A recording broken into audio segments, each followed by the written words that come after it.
না না, এটা তো খুব মারাত্মক বিচ্যুতি। প্রথম কথা হচ্ছে এটা আমাদের যদি বিপ্লবের পার্সপেক্টিভটা দেখি, তো বিপ্লব থেকে বা গণ অভ্যুত্থান যেটা বলি, তাদের ভাষায় বিপ্লব, ওই জন্য কথাটা আমি বললাম। একটা উথিত একটা সংগঠন, একটা এই তরুণরা তো আসলেই অবদান রেখেছে। আর প্রথম থেকে যে সমস্যাটা ছিল, একটা মুরব্বীর অসুবিধা ছিল। পাশাপাশি যারা মুরব্বী হতো তাদের ছিলেন মেন্টরিংটা একদমই ছিল না। আমাদের দেখেন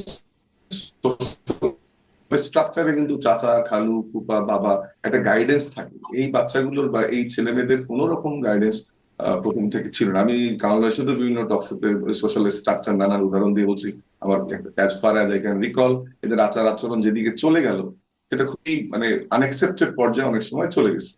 এটা গেল এক নম্বর। দুই নম্বর হচ্ছে যে আদর্শিক জায়গাটা তারা কিন্তু প্রথম থেকেই তাদের পলিটিক্সটা ডিফাইন করতে পারেনি, যে তারা কোন ধরনের দল। একই সাথে আপনি দেখেন যে এনসিপি আজকে এত ইলেকশনের মাত্র হিসাব মতো নমিনেশন পেপার সাবমিটের একদিন আছে, এখন পর্যন্ত তাদের কোনো কর্মসূচি তারা উপহার দিতে পারেনি, এক্সেপ্ট অনেক ক্ষেত্রে মব, অনেক ক্ষেত্রে বক্তৃতাবাজি, অনেক ক্ষেত্রে গলাবাজি, অনেক ক্ষেত্রে গায়ের জোর দেখানো, এরকম কিছু অ্যাক্টিভিটি ছাড়া আজ পর্যন্ত কোনো কর্মসূচি এনসিপি দিতে পারে না। একটা দল যখন ডিফাইন করতে না পারে তাদের আইডিওলজিক্যাল পজিশন কোনটা, এক, দুই তাদের কর্মসূচি কোনটা, তাহলে কিন্তু এমনিতেই আপনার যত আলোচনায় থাকেন, আপনি যতই মিডিয়ার পাদপ্রদীপের আলোতে থাকেন, আপনার কিন্তু আপনাকে ডিফাইন না করলে একদিকে যেমন আমরা কনফিউজ যারা spectator, at the same time আপনার যারা নেতা কর্মী তারাও তো ওই গাইডেন্সটাই পায়নি যে আপনি কি, আপনি কেমন, আপনার অবয়ব কি, সেই অবয়বটাকে আপনি কিভাবে বাস্তবায়ন করতে পারবেন।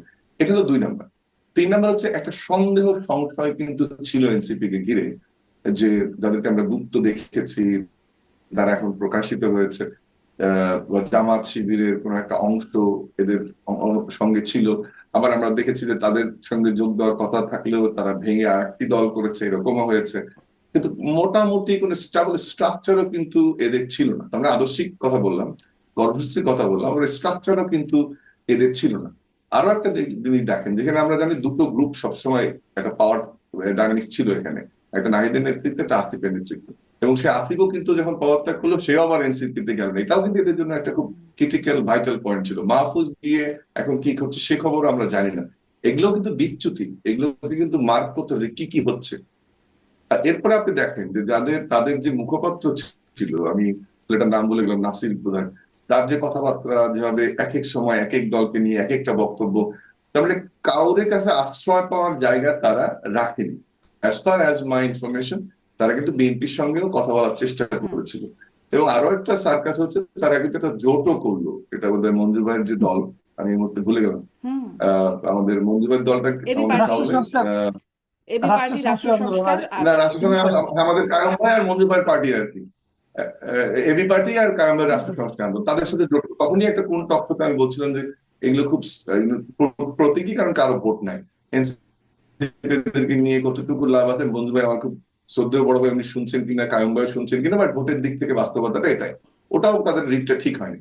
এরপরে তারা বিএনপির সঙ্গেও চেষ্টা করছে, এবং as far as I know, যে মেসেজটা ছিল তাদের তো ভোট নাই, এমনিতে স্ট্র্যাটেজিক অ্যালায়েন্স হিসেবে তারা থাকতে পারে। এখন আসলে সর্বশেষ তাদের জায়গাটা ছিল আসলে জামাত, কারণ এই ছেলেরা সংসদে যেতে চায়, একবার পাওয়ারও এনজয় করে ফেলছে। যেমন অপারেশনাল পাওয়ার এনজয় করেছে, মিডিয়ার পাওয়ার এনজয় করেছে, পলিটিক্যাল পাওয়ার এনজয় করেছে, কিন্তু ভোটের মাঠে তো তারা এটা করতে পারেনি, কর্মী বানাতে পারেনি, কিছু মব কালচারের কিছু ছেলে তৈরি করতে পেরেছে, বা কোনো কোনো ক্ষেত্রে এই কার্ড বিক্রি করার জন্য কিছু ছেলে পেলে তৈরি করতে পেরেছে, কিন্তু সংগঠিত হতে 15 মাসে পারেনি, যেটা খুব দারুণ একটা সুযোগ ছিল। এখন আমার ধারণা জামাতের সঙ্গে যাওয়ার ক্ষেত্রে তাদের অনলি মোটিভেশন থাকতে পারে সংসদে রিপ্রেজেন্টেশন, অথবা ক্ষমতার কাছাকাছি থাকা, বা বিরোধী দল হলেও একটা বিরোধী দলের ক্ষমতার স্বাদটা পাওয়া, যেহেতু বিএনপির দিক থেকে একটা রিজেকশন হয়েছে as far as my information. এখন যদি সেটা হয়, আমাদের জন্য ক্ষতিটা কোন জায়গায়? আমরা এমনি এক ধরনের দেখছি যে আমাদের গণভিত্তিক রাষ্ট্র কাঠামোর স্বরূপ কি হতে পারে। এটা হতে পারে বাউলকে পেটানো, মেয়েদের ওন্না ধরে টান দেয়া, লঞ্চে লাঞ্ছিত করা, মার্কেটে নারী নির্যাতন করা, প্রথমলে আগুন দেয়া, ছায়ানটে আক্রমণ করা, বাঙালি সংস্কৃতি নিয়ে কিছু থাকবে না, মোটামুটি একটা ধর্মতান্ত্রিক রাজনীতির অবয়ব আমরা পেয়েছি, যেটা মজলুম জনতার নামে হলেও আমরা আসলে জানি এগুলোকে কারা পেট্রোনাইজ করছে। ওপেনলি কেউ কেউ বক্তব্য দিয়েছে জামাত এবং শিবিরের।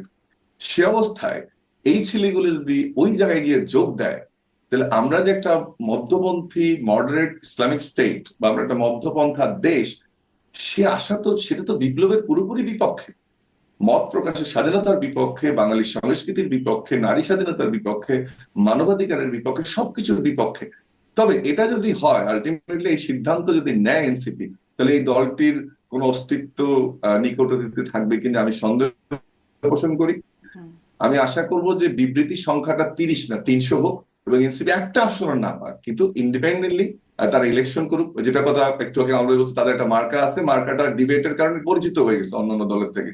শাপলা কলি এই মার্কা নেব নেব না করতে কিন্তু একটা পরিচিতি তাদের হয়েছে। সো তারা মার্কা নিক, একটা আসনও না পাক, তারপরে এগুলো এরা অধিকাংশ আমার শিক্ষার্থী, আমার আপনার মাধ্যমে মেসেজ থাকবে যে একটা মার্কা না পেলেও নিজস্ব সংগঠন হিসেবে প্রথমবার ক্ষমতার স্বাদের পরে এটাকে কন্টিনিউ করার দরকার নাই। একটা সময় নিয়ে 10 বছর 20 বছর যদি এটা গ্রো করতে পারে, একটা শক্তি হিসেবে থাকতে পারে, সেটা ইম্পর্টেন্ট। কিন্তু কোনো ইভেন বিএনপির সঙ্গে না যাওয়াটাও তাদের বেটার ডিসিশন বলে আমি মনে করি। ইন্ডিপেন্ডেন্ট একটা পার্টি থাকুক। আমাদের যে গণ অভ্যুত্থানের তারা একটা অংশ ছিল, অনেক ক্ষেত্রে নেতৃত্ব দিয়েছে, সেটা আমরা কন্টিনিউ করা দেখতে চাই।